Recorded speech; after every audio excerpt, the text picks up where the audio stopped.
Hello साथियों, आज हम भारतीय न्याय संहिता 2023 आईपीसी 1860 धारा 10, 11, 12 हम भारतीय न्याय संहिता के पढ़ेंगे। धारा 10 जो अभी भारतीय न्याय संहिता में है वह सेक्शन आईपीसी में 72 में है, और जो धारा 11 है वो आईपीसी 73 में है।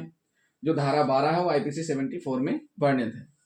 जिन साथियों ने हमारा चैनल अभी तक सब्सक्राइब नहीं किया है, हमारे चैनल को सब्सक्राइब कर लें और वीडियो को लास्ट तक जरूर देखें। तो सबसे पहले हम पढ़ेंगे क्या, धारा 10, कई अपराधों में से एक के दोषी व्यक्ति के लिए दंड, जबकि निर्णय में यह कथित है कि संदेह है कि वह किस अपराध का दोषी है। मतलब जब यह संदेह हो जाए कि वह किस अपराध का दोषी है, ऐसी स्थिति में जितने भी अपराध यानी जो एफआईआर है, जितने भी उसमें सेक्शन लगे रहते हैं, गाली गलौज, मारपीट, साधारण मारपीट, जान से मारने की धमकी, उनमें से जो कम से दंडित हो उससे दंडित किया जाएगा, यानी कम से कम दंड से दंडित किया जाएगा। तो होता क्या है इन मामलों में, ऐसे मामलों में यह निश्चित नहीं रहता कि अभियुक्त वास्तव में किस अपराध का दोषी है। जब किसी निर्णय में कहा गया हो कि कोई व्यक्ति कई अपराधों में से एक का दोषी है, किंतु इसमें संदेह है कि उनमें से किस अपराध का दोषी है, तो उस अवस्था में यदि वह दंड सब अपराधों के लिए उपबंधित नहीं है तो अपराधी उस अपराध के लिए दंडित किया जाएगा जिसके लिए कम से कम दंड उपबंधित किया गया है। तो इसका मतलब क्या हुआ कि दो होता क्या है साथियों, मान के चलिए हम इस प्रकार आपको एक उदाहरण से समझा देते हैं। शुरुआत होती है दो लोगों से और लड़ाई सुन के एक और व्यक्ति आ जाता है और वह भी साथ में आकर के मारपीट करने लगता है। तो जिसने शुरुआत की थी उसने गाली गलौज भी की प्लस मारपीट भी की, जो बाद में आया उसने केवल मारपीट की। तो ऐसी स्थिति में जो अपराध हुआ है, अपराध वो गाली गलौज, मारपीट और जान से मारने की धमकी का हुआ है या गाली गलौज मारपीट का हुआ है, उस स्थिति में यह संदेह है कि जो अपराध हुआ है तो जिसे दंड देना है वो किस अपराध का, ऐसा संदेह है। तो इस स्थिति में क्या होगा, कम से कम दंड से दंडित किया जाएगा। संदेह इस बात का होना चाहिए कि अभियुक्त ने विभिन्न अपराधों में से किस अपराध को किया है। जो सेक्शन जो चार्जेस लगे हैं सामने वाले अभियुक्त के ऊपर, उनमें से किस अपराध को किया है, संदेह इस बात का है, ना कि संदेह इस बात का कि अभियुक्त ने अपराध किया है अथवा नहीं। संदेह इस बात का नहीं है कि अपराध किया है कि नहीं, संदेह इस बात का है कि विभिन्न अपराधों में से किस अपराध को किया है। तो ये तो धारा 10 भारतीय न्याय संहिता और 1860 आईपीसी 72 में जो वर्णित है उसको हमने बता दिया है।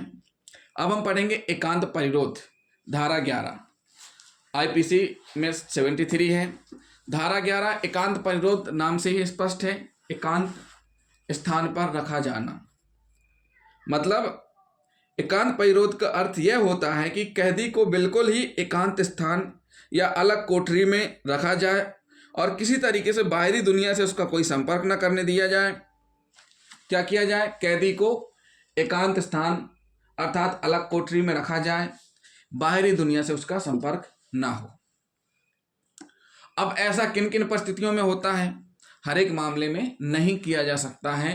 किन किन मामलों में होगा, कितना कितना होगा, यह हम बताएंगे आपको आगे।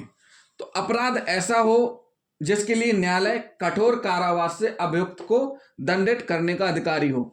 जो अभियुक्त है उसके द्वारा एक ऐसा अपराध किया गया है जो कि बहुत ही अपराध नृशंस, क्रूरता, बर्बरता पूर्वक है, जिसमें सजा का प्रावधान कठोर कारावास का है। ऐसी स्थिति में न्यायालय उसको सजा सुनाएगी।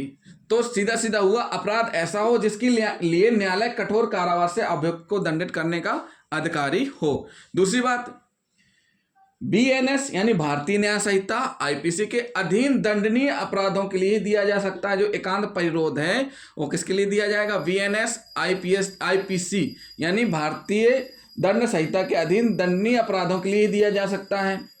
फिर तीसरा है, यदि अभियुक्त की कुल सजा 6 माह की है, अभियुक्त की कुल सजा कितनी की है, 6 माह की है, तो अधिकतम एकांत परिरोध कितना होगा, 1 माह का। कुल सजा 6 माह से 1 वर्ष तक की हो तो एकांत परिरोध कितना होगा, 2 माह से अधिक नहीं होगा। जब कारावास 1 वर्ष से अधिक है तो 6 माह का हो सकता है, ये बताया गया है।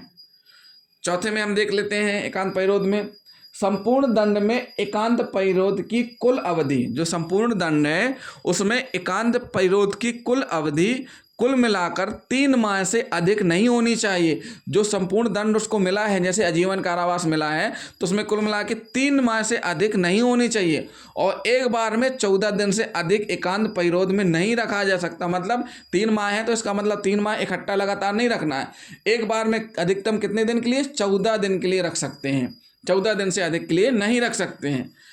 फिफ्थ पॉइंट, एकांत परिरोध का दंड कारावास की संपूर्ण अवधि के लिए नहीं दिया जा सकता, चाहे भले ही वह 14 दिनों से अधिक अवधि का ना हो।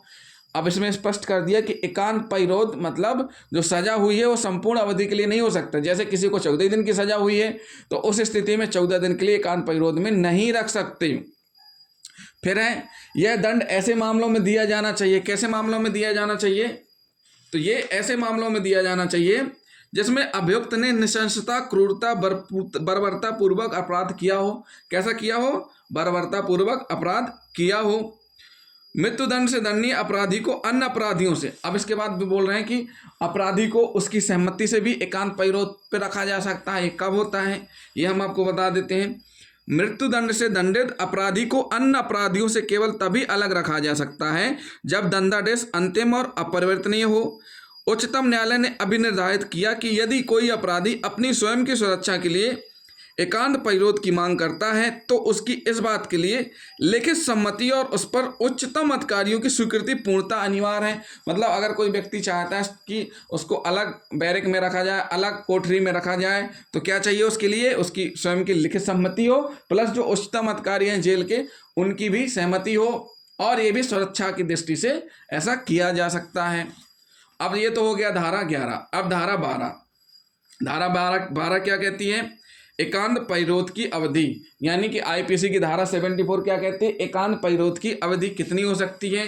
तो हमने पहले ही बता दिया है कि एकांत परिरोध की अवधि 14 दिन की हो सकती है अधिकतम, लेकिन 3 माह की सजा तो 1 माह में 7 दिन। अगर कुल सजा 3 माह की, तो हम देख लेते हैं क्या है। एकांत परिरोध की सीमा निर्धारित की गई है तथा इसे 14 दिन से अधिक नहीं होना चाहिए। 3 महीने से अधिक का दंडादेश होने पर 1 मास के 7 दिन के लिए सीमित करती है। एकांत परिरोध का अधिरोपण अंतरालों में किया जाना चाहिए, मतलब एक साथ न करके अंतरालों में किया जाना चाहिए। 3 मास से अधिक के कारावास मामले में एकांत परिरोध आदेश से संपूर्ण कारावास के किसी 1 मास में से 7 दिन से अधिक नहीं हो सकता है। तो साथियों ये क्या हो गया, ये हमने आपको बता दिया धारा 10, धारा 11, धारा 12 बीएनएस के। अब हम अगले वीडियो में आपको साधारण अपवाद पढ़ाएंगे जो अपराध नहीं होते हैं। तो जिन साथियों ने हमारा चैनल सब्सक्राइब नहीं किया है तो हमारे चैनल को सब्सक्राइब जरूर कर लें, वीडियो को लाइक शेयर करना ना भूलें। थैंक यू दोस्तों।